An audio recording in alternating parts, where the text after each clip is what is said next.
Good morning, afternoon, evening, whenever you're watching this. Not legal advice, really, not legal advice. Like, subscribe, please share, please comment, question, whatever.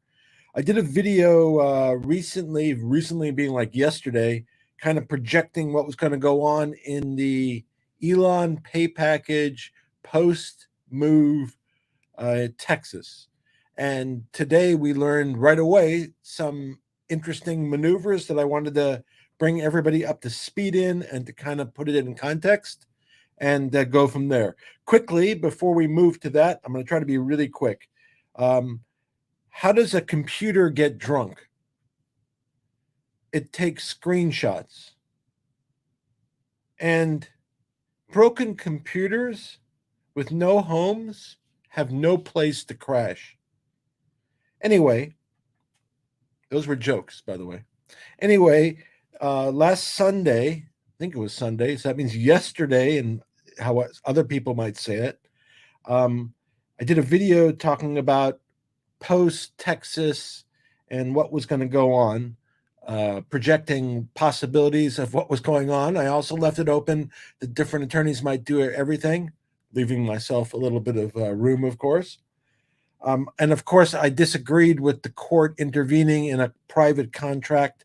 So I think they should have let it stand as is, but we are where we are. So when we left off last, we were talking about that there were attorney's fee petitions and objections that were filed, and there was going to be an attorney fee hearing on, I believe, July 8th, determining how much plaintiff's counsel, if at all, and plaintiff's counsel again is Toretta, the attorneys who represent Toretta, how much they would get.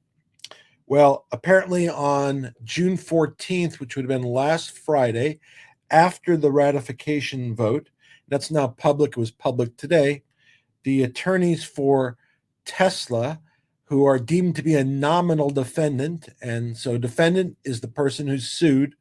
Nominal means they have an interest in standing, but they're not the main party. So here, Tesla obviously has an interest. I think Amy, who filed a brief, obviously has an interest as a shareholder, but the real defendants are Elon and the other officers and directors who are named. So Tesla, as a nominal defendant, filed a letter with the court and basically said, and I'm just summarizing, so this is my summary. They may have something different in mind, whatever, but they indicated basically that the ratification impacted the claims, the allegations, the possible judgment, the request for attorney's fees, and other issues. And before the court should consider the attorney's fee motion, they should have hearings or briefings about the impact of the ratification. So that was submitted by Tesla's counsel to the court, and that was submitted on June 14th.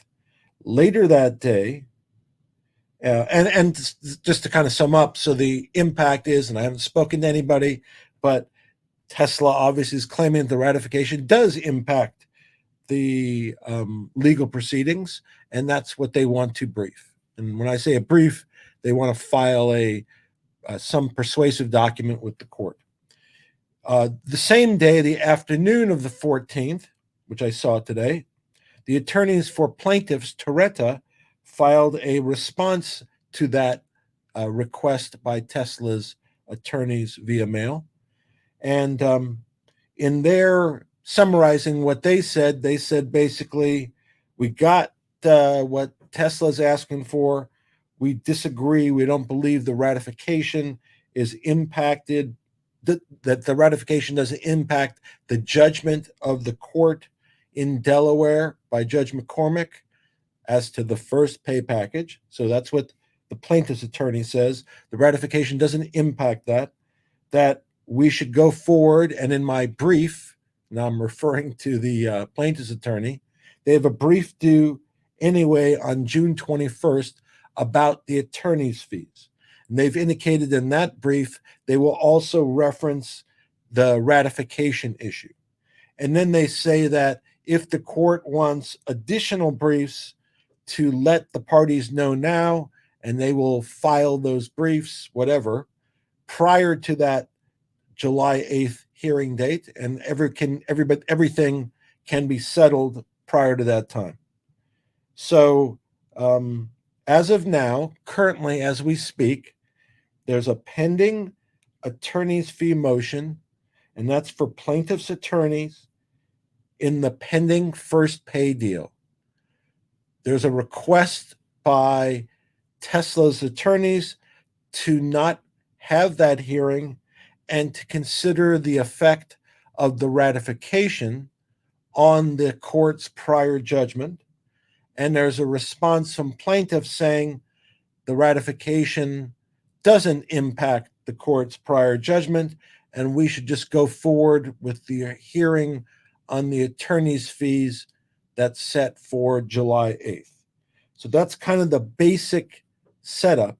So as before, where we were just waiting for the outcome of the attorney's fee motion, now based upon the request of Tesla's counsel, we are seeing if those attorney's fee motion arguments will go forward, or will there be consideration by the court about the ratification, which I believe in the letter Tesla's counsel also indicates is somewhat novel. In other words, it's not been, the ratification is somewhat new, or is new. Certainly, I've not been involved with that before. But that's what they allude to and suggest there should be briefing about that and decide how it applies before we do anything, because implied in that, perhaps the attorney's fee motions would not be necessary at some point in time. Now, I believe the court could focus on one particular document that's been filed, but I have a bias in this case, obviously, in favor of Mr. Musk and his right to contract. And I really don't want to help the bad guys. But when it's not relevant, I'm going to discuss it, because it'll be interesting, I think, for non-lawyers to think about the impact of things. But there is one particular document, so I'm interested to see if the court focuses on that. There may be further motions, further hearings after this, further requests before there's an attorney's fee motion. And if in fact there's further briefing, it's very possible that the schedule changes too.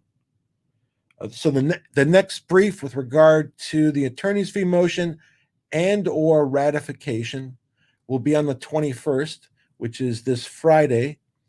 The briefs are redacted. In other words, based upon there's must be some confidentiality agreements amongst the parties, so certain elements are kept private. So something's filed, and then there's some redactions of some information. So even though the brief will be filed on the 21st, may not be available till afterwards. And after that brief is in, we may get a ruling from the court about whether they want to have further briefing regarding the ratification. I would expect a ruling from the court sometime between June 21st and July 8th, whether the court will consider briefs with regard to the ratification and if there is a briefing schedule. And obviously, I'll pay attention to that, let you know if that happens. And so next brief, the 21st. Hope that gives you a quick update. Be well, take care. Talk to you soon.